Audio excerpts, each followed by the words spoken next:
Hello, everybody. It's been a minute. I know it's been a minute. You've seen me. I hope you're doing well, and I hope you've been doing well so far. Well, your girl is back, and I'm back with a bang. I'm truly excited to bring you another video. If this is your first time on the channel, welcome. This channel is dedicated to all things African content in terms of films, theater, and the works, and I'm truly excited to bring you another video. I've been around, doing a few things here and there, and I can't wait to share everything with you from the Hakainde Film Festival, going into details, sharing everything, and also a catch-up video. Guys, a lot of exciting content is coming your way. But before that, I'm truly excited because most recently, if you've been following my channel, I've been interviewing filmmakers from all across the world, especially because of the Accra Indie Film Festival. But this particular interview, I'm going to be interviewing the director of the first ever feature film that is going to make its way to Netflix all the way from Zambia. The filmmaker I'm going to be interviewing is Kenny Roc Mumba, and I am truly excited for you guys to see the interview. So sit back, relax, and enjoy this interview. It's your girl Alice Johnson. You can call me AJ for short, and you know I always got you, right? Yeah, so stick and stay, enjoy the interview, get to know all about the movie. Can You See Us? This movie is coming out on Netflix pretty soon. All the details are in the interview. And at the end of the video, I'm going to be playing the trailer for the movie, so you don't want to miss out or skip out on any aspects of this video. Enjoy the interview, and I'll catch you at the end.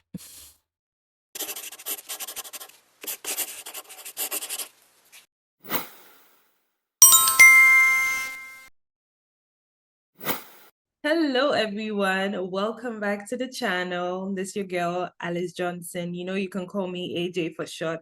And as per usual, we're having an exciting conversation with a filmmaker. But what's exciting about this particular filmmaker is that he is from Zambia and has the first ever feature film that is going to be on Netflix very, very soon. It's happening on the 27th of August. I don't want you to miss out on any of the details. We'll definitely get into more of the details of the film. I have the filmmaker here. So welcome, Kenny.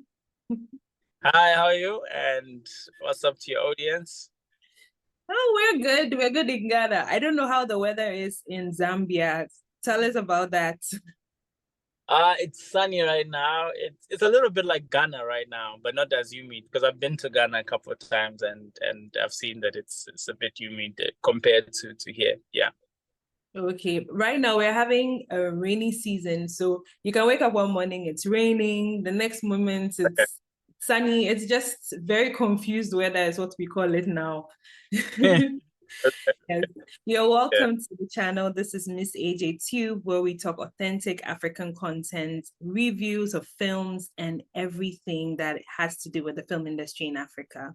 So we're definitely going to get into the conversation, and we're going to talk about the film Can You See Us? No, really, can you see us right now? I hope you can, because you're going to learn more about the film as it goes on. So I'll just read his bio briefly.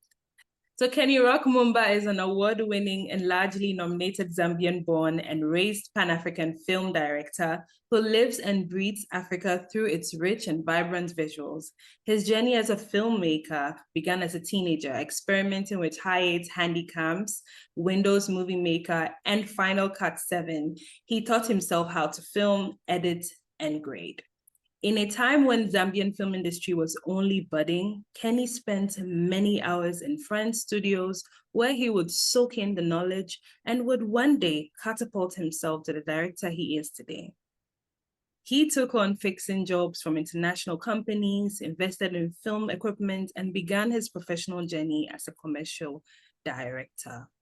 And in 2019, Kenny Roc Mumba accepted Mr. Lawrence Thompson's request to partner with him and undertook the making of their first feature film, Can You See Us? And he has won multiple awards. And I wouldn't want to take away from him. He's right here and he's going to do the talking. Welcome again, Kenny. Thank you so much. Thank you for having me. Thank you for making the time. And whoever's watching, thank you for watching this. Yeah. Okay, Kenny, so we're going to go straight into it.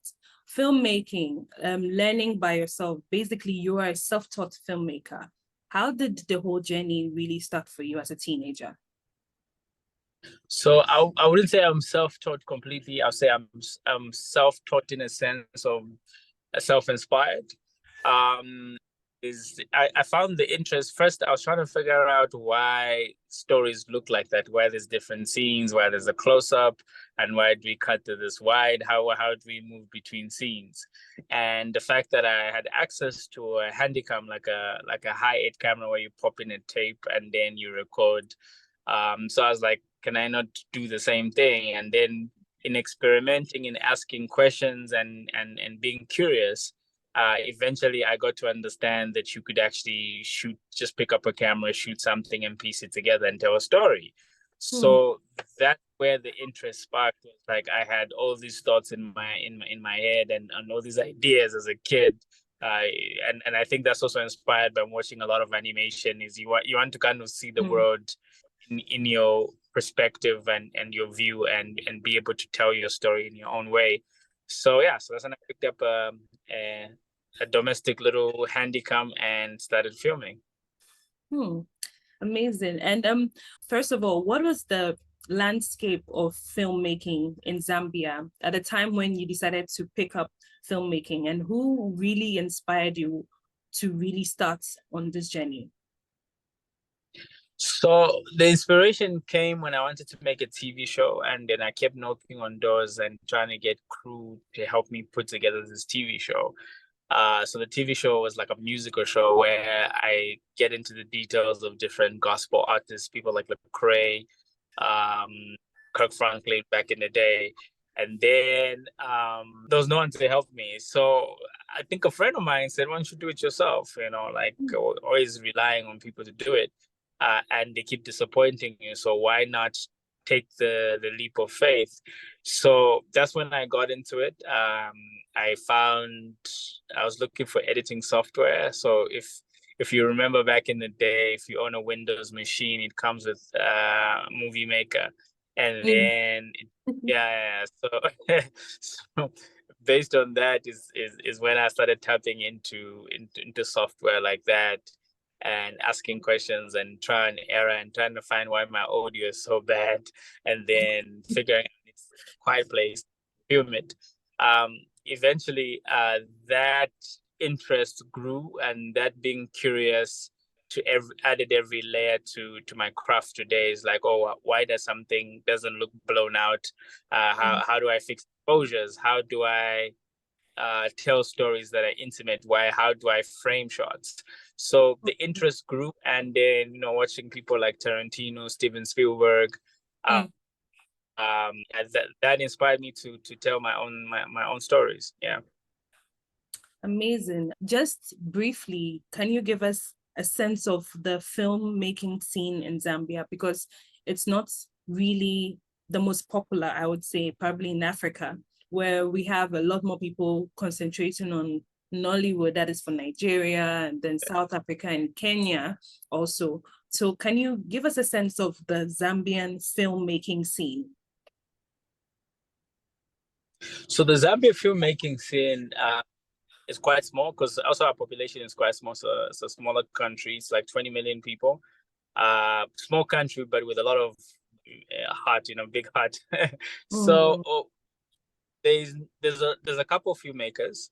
I think platforms like MultiChoice have opened the platform for filmmakers in Zambia, and they're able to create a lot of there's more documentary type of making and then telenovela type of content creation.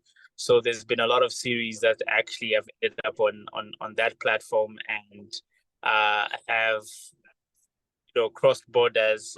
So it's not really that big of an industry, but it's growing, and it's growing in the southern part of Africa. Mhm. And I think also the push that we've tried to create is now not opening just for Southern Africa, but for the whole continent. And looking at platforms like Netflix, that's more of a global platform for our stories. Yeah. And Yeah. you are an award-winning director. Tell us a little bit about the Laurie's win and then also the Promax Awards win. How did that catapult you as a director, as a filmmaker in Zambia? So the thing about a filmmaker coming from Zambia, because the advantage I've had and the opportunity I've had shooting commercials is I've shot probably in over 30 to 20 something African countries. So I've traveled Africa. So I've been to Ghana, I've been to Nigeria, I've been everywhere. And I'm grateful for that. So when I was starting out, I didn't really understand or know the importance of awards. I've won a couple of awards before, but only in my recent years is when I started understanding the value of recognition and the value on being on platforms and interacting with other creatives. I think that has helped me out to understand that you know when people give you flowers, you take them. So recent awards were the Lourie's last year, and won a Lourie for actually, interesting enough, a promo we made for Netflix in Kenya. So it was a concept of where we're promoting the Queen's Gambit. So what I was doing, telling a story of the Queen's Gambit, but from an African POV. So I was giving an African interpretation of scene per scene. So it was like match cards. So the lady walking, she puts on her sunglasses. Then I jump cut to a young little girl putting on her sunglasses and rocking this outfit where she made out of plastic. And another scene where they're taking photographs, and then we get made cardboards, and then they're using torches to create little flashes. So it's like an imitation of what the Queen's Gambit would be, but in our own way, in our own style, and in a playful way, where kids are actually telling the story and reenacting and showing the power of like young people acting. So yeah, that's what won an award for the Lourie's. So it was exciting. Actually, when I went to the Lourie's, I was thinking I'm just there to support my friends. I'm excited. The other people nominated. I knew I was nominated, but I was just like, yeah, someone else will pick it up. Announcement came. I just heard the music. I was actually looking down on my phone and I looked up. So it was exciting. Yeah. Congratulations on that, and hopefully many, many more wins to come. African thoroughly through and through. I saw that a lot in your profile, and it's something that I realized that you are projecting as an African, shining the light of Africa wherever you go. Now, let's get into the film. Yeah. So, can you see us? It's basically a question. Yes. What question were you answering with that particular film? Yes. So there's the main questions and there's the metaphorical aspect of the story itself. So it's a story about a little boy born with albinism, and then we follow the story throughout from birth to until the little boy becomes a man. In telling that story, it's a story about there's redemption in it. It's a story about identity, and identity comes in different ways. As if you're looking at you being a female, there's you're looking at a industry that has been dominated by men. You're looking at being sidelined for a long time. So it really answers those questions about seeing the potential in someone, seeing past race, seeing past gender, but really looking into someone's ability to deliver, but that we're all a human race and we're not categorized in all these different categories that we're being put in. And in my country and my neighboring country, Malawi, is a lot of albino people born with albinism have experienced like a lot of rejection, a lot of stigma in terms of who they think they are and these misconceptions. And that's what the story addresses.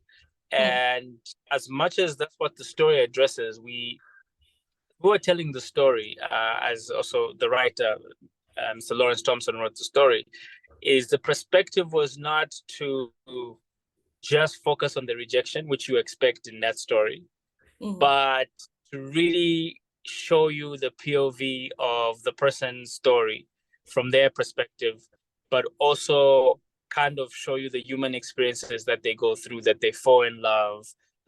They fall in love with different talents. They fall in love with someone they meet, to what their ambitions are, to what their fears are. So that's really what the story is about. So it's really a human story. And I think whether you're born with albinism or not, it's a story that's relatable to as long as you are a human being. Yeah. Thank you so much for giving a platform to the not so heard in society, because even in Ghana and some other African countries, people who live or were born with albinism still have issues being accepted in society. And this particular film, having the lead character living with this, I won't say condition, but living in this state and having to go through everything, we now see them as human, and we really appreciate this angle. And if you're watching this video right now, I'll encourage you on the 27th of August, please tune on to Netflix, watch Can You See Us, because it is definitely a film that speaks to the heart. And if you're human, you're living and breathing, you can definitely relate to this story, even if you're not African. So now I want to get into a bit of the technicalities. First of all, congratulations on being the first ever feature film in Zambia to make it on the platform. And how easy or difficult was it for you to get a foot in the door? It wasn't as easy as I thought, because the thing is, I think information and education on filmmaking is very important for a lot of filmmakers. So, I mean, as much as I'm excited to make a lot more films, a lot more content, I think it's understanding dynamics of, are you creating content that your audience is going to buy into? Are you creating a story that's not only a Zambian story, but it's a story that's relatable globally? So those are the things that I learned along the way, and I think it also made me a better filmmaker going forward. So the making of the film was a learning experience, because I come from a commercial background where we usually have like tight deadlines to shoot commercials, and then we really quicken, we get the little bite of what we're looking for, and then we move on to the next scene and the next scene. Whereas shooting a film is different. Is how do you sustain the consistency in the character's performance, looking at all those technicalities. But the most challenging part was finding the right cast. So when we started casting, we're looking for a 10-year-old or 8-year-old little boy born with albinism, because the story is inspired by a true story, actually. Okay. So in looking for that, so it was very important to find a boy who could actually play this role. And we searched everywhere. We couldn't find someone who had the same style, or who could actually pull off the script the way we were actually looking for. So my producer, who's also my wife, so what she did is she managed to track down someone living with albinism. And when this person walked in, 8-year-old was a girl. So when she walked in, I was skeptical, because I was like, okay, but the role we're looking for is for boys, so why bring in a girl? So but we're like, okay, let's try it out. Let's do the auditions. And as we were doing the auditions, we'd already picked the father for the kid. So there was like someone hanging around the studios at the time, and they had gotten a smaller role in the film. And we asked them if they can help just prompt and audition with the little girl, so just to help her with the lines. Okay. So they got into the scene and they started playing. And this is weeks and weeks of looking, and then she blew us away. She was the right person. She she had the right emotions. She was just the right person. It's like without even knowing a lot more about her, you could feel it. You could feel it that she was the person who was actually supposed to play the role. But the dilemma is that she is a girl who. So we change the whole story because the story is inspired. It's a true story inspired. So there were a lot of dynamics. Also, it would change the story in a very big way. So my producer asked Yasmin Dodia, she asked if Tao, that's the girl's name, if she would actually be open to play a boy. She's a 10-year-old, so how, should she be open to do that? And then asked the mother as well, and the mother was keen, and Tao was keen, and then she was keen to cut her hair, and then that's the little boy you see in the film who she even learned to walk like a boy. So it was really cool. It was fun, and that showed how dynamic she is as an actor. And also looking at someone who doesn't have that a lot of experience to be able to tell the story and tell the story effectively. And what was amazing is there's a lot of things that she could relate to in the story. And yeah, so that's how our story came alive. So that was the casting side. The technicalities, there's a good friend of mine, Rick Jakim. So he came on board as a director of photography because he has a beautiful eye for making beautiful pictures. When you actually see this film, you'll be able to see that we had amazing cinematography on it.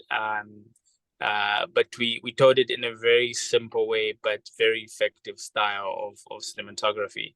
And even the color, we had like our partners like Company 3 in New York who came through and helped us out to make sure that we deliver something that not only is good as an African film, but it's something that anyone globally can relate to. Yeah. So, I mean, he said it all, guys. If you're watching this, everyone globally can relate to this film. So don't feel like this is just an African story and you will not be able to relate to it. You can definitely watch the film on the 27th of August on Netflix. So if you're watching this before the 27th, save the date. If you're watching this after the 27th, what you doing? Go on Netflix right now and check out the film and definitely watch this movie. And just to quickly, I know you premiered the film in October 2022 in Zambia, right? Yes. Yes. Okay. So I would just a quick sense of what the reaction was. I mean, I know that the first gentleman of the whole country had something beautiful to say about the film, but then I also want to get the audience reaction. What was the feedback you got from making the film?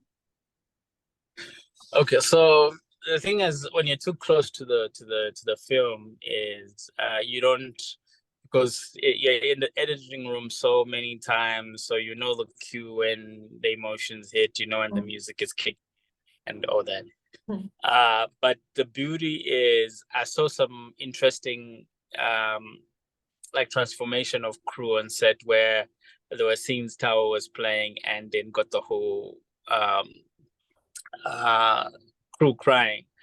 And then when I went into the cinema for our just like soft launch premiere, just to kind of see the feedback when we're promoting it, and then we also got feedback that the Republican president of Zambia was actually interested to come to this event and pull out the red carpet and invite all these ministers and everyone else, and then make it a national event where it was broadcasted on TV, and then get him to sit in the cinema. I haven't heard of a president who came to sit down and take that time to watch a film. Neither So have I. when that happened, was mind blowing, and at the same time, for him to tweet about it and say that there's a lot of it's an emotional story and it's a compelling story. that cemented it that we had something that is worth for anyone to look at. Yeah, so that is extremely encouraging, and I think encouraging to anyone who's a filmmaker. Yeah. Absolutely. I mean, I when I read the review from the president, I was like, wow, who has the ability to pull the first gentleman of a whole country to sit in a cinema and watch the film? And just the beauty of filmmaking, the ability of Yeah.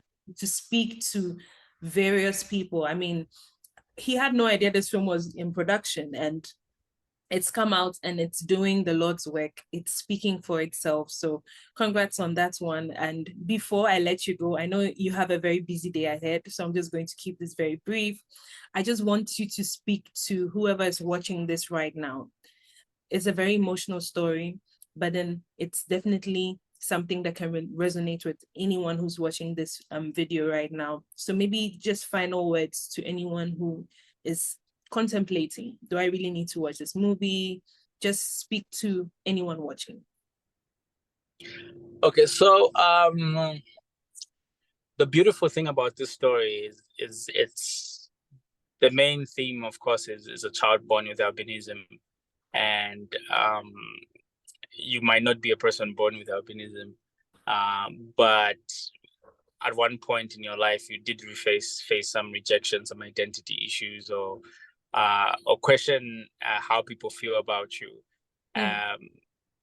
So those are things that I think each person has gone through. Either you had that confidence or you've seen it from afar. So it's a story that is relatable one way or another in terms of identity, in terms of triumph, in terms of loss, in terms of, a bittersweet moment. It's also a story about love. I think everyone, one way or another, has experienced love, is in love or falls out of love. It's a human cycle, and if you experience those things, I think it's the film you need to watch, because it's told in a very honest way, and with the honesty, you'll be able to feel the scenes come alive. You'll be able to, I think, get attached to until you see the credits roll. So I think it's a film worth watching. And I think once you watch it, just share that link with your friends or family, and let them watch it as well. So I think it's something definitely worth watching. Yeah. Amazing. Thank you so much for your time, Kenny. It's been very, very nice speaking with you, just, getting the director's point of view, but then also just understanding that film transcends country. I mean, I'm in Ghana, you're in Zambia. Yeah. Someone watching might be from somewhere else, but then we can all relate with the story. And I really, really hope that everyone watching this will definitely save the date, 27th of August. Guys, don't be doing anything on that day. You have to watch the movie. Can you see us? And it's been a pleasure speaking. I also want to give a shout out to your lovely wife. She was very outgoing throughout the whole process of speaking with her. The team have been very professional, and it's just been a beautiful experience leading up to this conversation. So thank you so much, Yasmin, and then also thank you so much, Kenny, for your time. So we're going to leave you to go about your duties, but before the interview or this video ends, we're going to play the trailer so that people can get a sense of what the film is about. So guys, watch on Netflix, and congrats again for being the first ever film, feature film, to make it to Netflix from Zambia. Okay, thank you. Bye.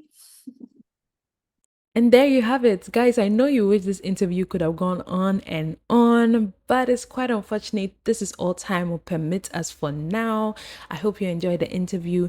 Don't forget to comment, like, share, and most importantly, subscribe to this channel, because there's more exciting content coming your way, guys, that you don't want to miss out on. I hope you enjoyed everything about the video. I'm going to be coming your way pretty soon. I'm going to be doing a review of the film, so you definitely want to watch out for that one. And don't forget to also watch out for my catch-up videos and every other content that I put on the channel. It's always your girl AJ, for salt, for sugar, for spice, and everything nice. I will see you in my next video. Bye.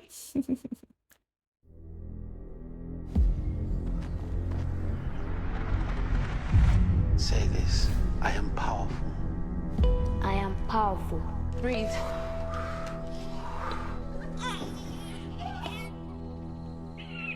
I don't care where you go. I am strong. I am strong. I am worthy. I am worthy. I belong. I belong. Didn't I tell you that we don't play with people like you?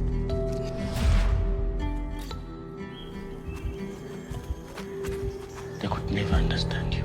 And what they don't understand, they fear.